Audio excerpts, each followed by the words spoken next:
The cystic fibrosis community is invited to participate in a series of videos and podcasts on individuals who are living, breathing, and succeeding with cystic fibrosis. This podcast, titled 4 Years Post-Transplant, was made possible through an unrestricted educational grant from Gilead to the Boomer Esiason Foundation. I'm Gunnar Esiason, and today I'll be talking with the world-famous Jerry Cahill, who is celebrating his 4-year lung transplant anniversary.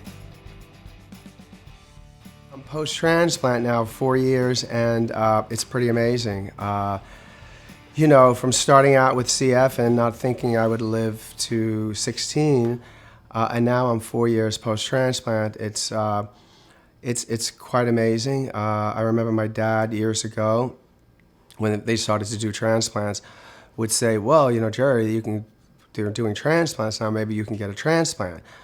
And I was like, absolutely not. It's when I'm done, I'm done. I'm not getting a transplant. But here I am now, 4 years post-transplant, and doing quite well. It's a very surreal experience. Somebody has to die that I can live. I mean, 6 people passed on, had dry runs. Hopefully their organs, heart, liver, went to somebody in need. And now, I was given, it truly is a gift of life. So I do think about my donor every day. I try to honor him by staying healthy and taking care of myself. More than anything, that's the only way I can pay him and his family back. So here I am, 4 years post-transplant and doing well. So, knock on wood, I can keep going. My new lungs definitely give me a sense of freedom. Before transplant, I couldn't breathe well, and I was tied to an oxygen tank. But the freedom is cautious freedom. I can do a lot of things, but I have to be cautious. It's not like I can say, hey, let's go down to the Bahamas and sit in the sun. Post-transplant, you need to be aware there's a lot of complications that you can face because your immune system is basically shut down. If it's not shut down, you will reject the organs. So when your immune system is shut down, it opens up your body to anything and everything. Cancer is a big problem post-transplant. I had a cancer on my face post-transplant, so I have a big gash over here, which has been cleared up, but I had to have surgery on it. I don't go in the sun anymore. Obviously, if I'm walking the streets, I have to put sunscreen on every day. It's mandatory. I used to love the beach. I don't go to the beach anymore and sit in the sun. So it's freedom, but there's limitations, but I wouldn't go back to where I was in a million years. So there's a trade-off, and the trade-off is a positive one.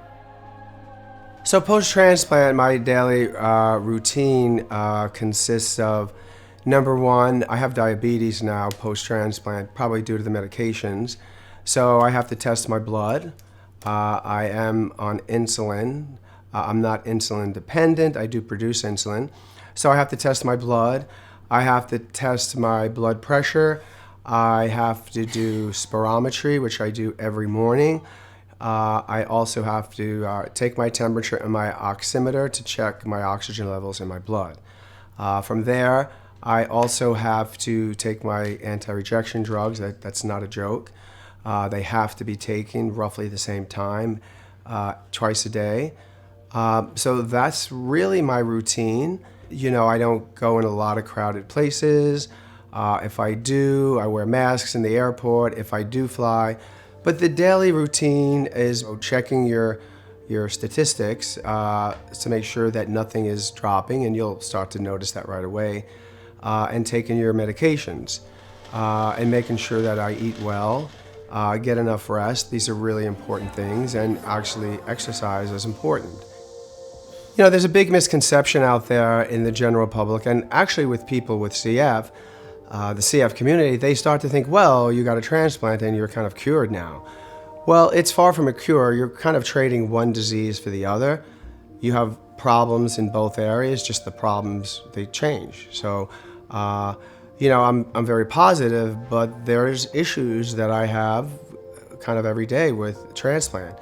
So people should be aware that getting a transplant is not a cure.